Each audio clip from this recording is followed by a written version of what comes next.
Hi, I'm Jo Solomon. I help you heal your body, your mind, and your soul. I can help your body with massage and yoga and Reiki, and I can help you at the mind and soul level with soul-focused psychotherapy and meditation, as well as spiritual guidance. But why would you choose me when there are so many therapists out there? Yes, I've done study, but sometimes it feels like life has taught me more. Through parenthood with teens and preschool twins, through relationships, divorce as a child and an adult, through illness with chronic autoimmune disease and adrenal fatigue, as well as finding myself on a devoted spiritual path. I've found myself broken down so many times.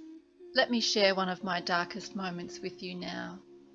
I was broken physically. I was so sick, hospitalised. I didn't have any energy, 2 kids at that point. Broken emotionally, my marriage had ended. And broken spiritually, so disconnected from any concept of spirit or soul, so lost. I wanted to die. That's my whole focus, was wanting to die.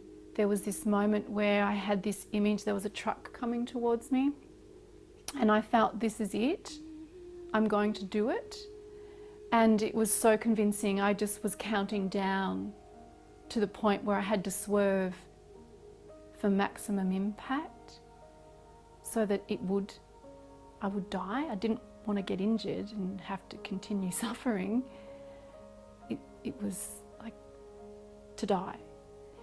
And I took my breath to swerve, and in came this, it's quite powerful. In came this image of the driver. And it wasn't just looking up in the window and seeing the driver. It was as if I was in his life and seeing him alive and living. And in that moment, it was like everything slowed down. Like what I'm describing was a millisecond, but it was so slow. It was like I could look around his life and see his family and his world. Some part deep inside of me chose life, his life. I didn't value myself enough to choose my life. I chose his life.